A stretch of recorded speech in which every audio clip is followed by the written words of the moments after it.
talked about ethics in some fashion or another, and they said, I think every one of them alluded to the fact or explicitly said ethics are important, right? And do you think, for example, do you think that their ethics had anything to do with their professional success? I do. I think you should too. And do you think that the ethics by which we do business in Chicago has anything to do with the 18% annual compound growth rate in the business we do in Chicago? You think ethics had anything to do with that? I do. I think you should too. All right?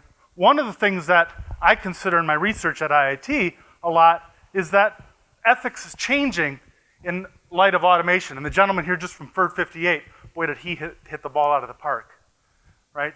The ethics of the industry are changing, and there's a couple of different ways to respond to the ethics. One is through regulation, and certainly the SEC, the CFTC, FINRA, and the self-regulatory organizations have their own regulatory or compliance angle on regulation in the age of automation, high-frequency trading.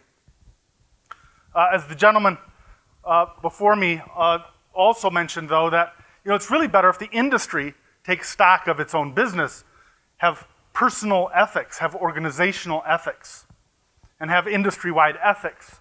Going to be a far cry better than really prescriptive regulation based upon regulators who may or may not be up to speed with the pace of innovation. Unfortunately, the innovation is always ahead of, things change every 6 months in technology. They change every 4 or 5 years in regulation. So the regulation is always going to be behind the innovation. It's just the way it goes.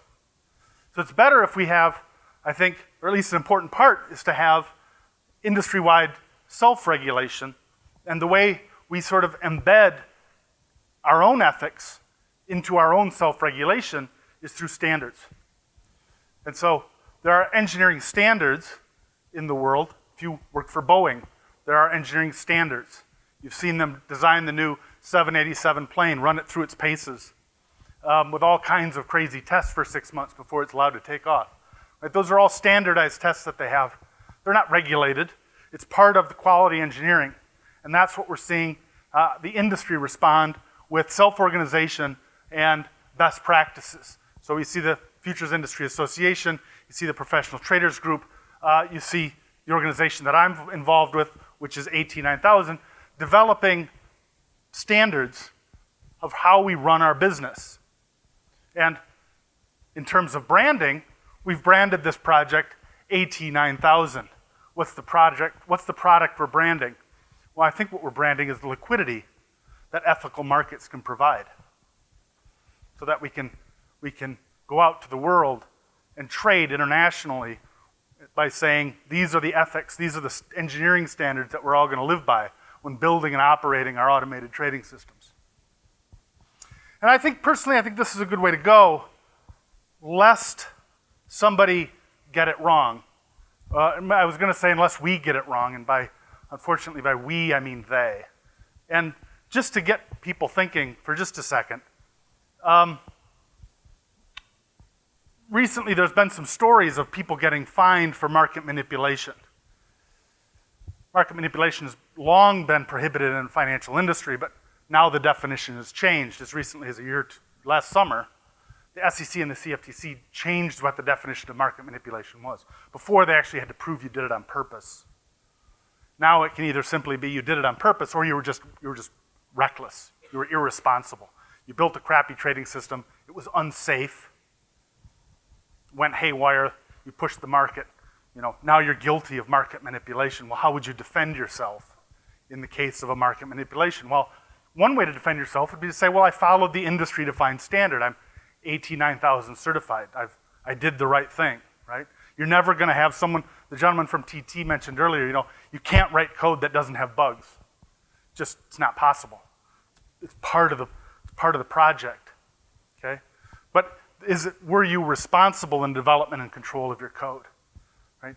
That's really what AT 9000 is all about, is how can we define what it means to not be reckless in the design and development of our trading systems.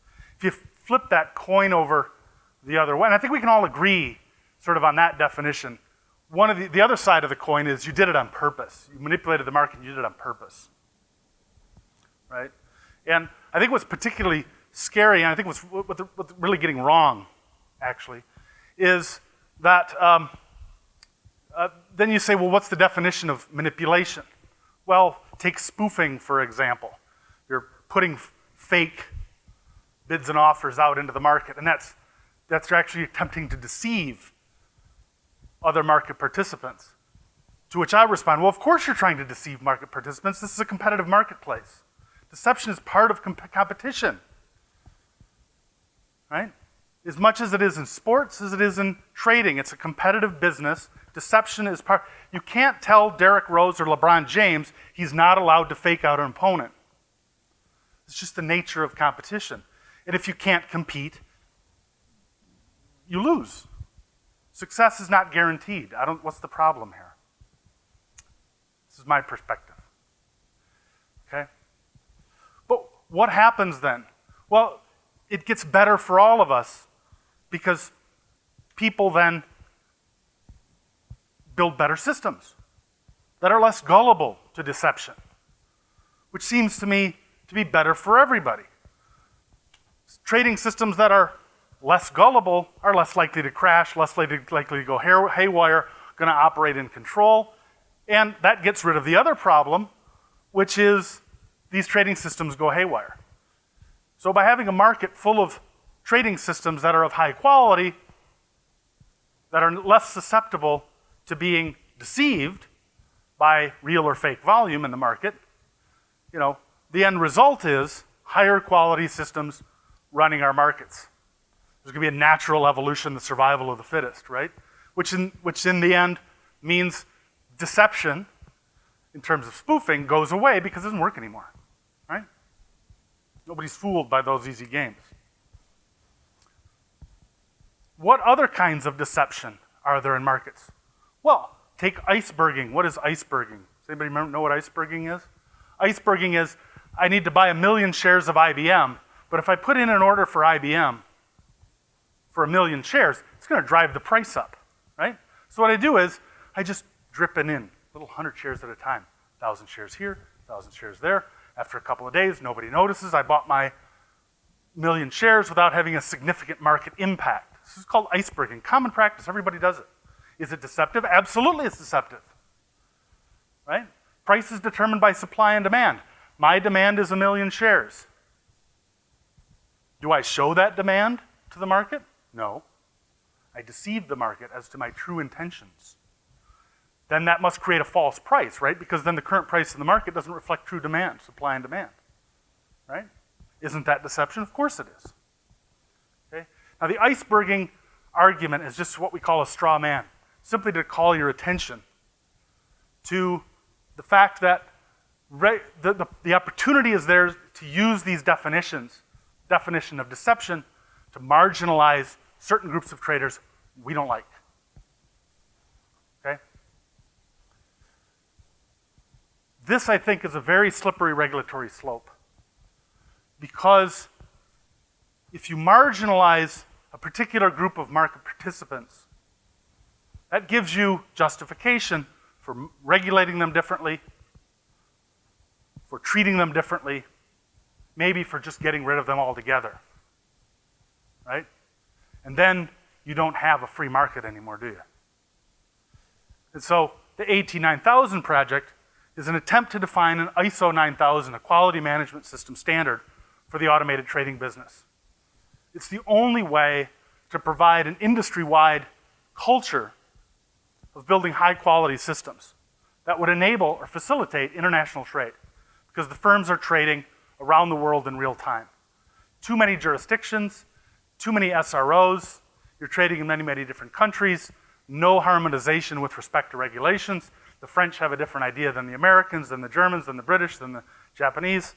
The way to foster global harmonization of regulation is through an industry-wide standard. Other industries have done this. This is why you don't worry about flying to Germany or anywhere else in the world, because there are international standards, right? And so this is the AT 9000 project that we're working on, is an attempt to provide a credible, ethical mechanism for evolving the industry ethics at the same time or concurrently with innovation, okay?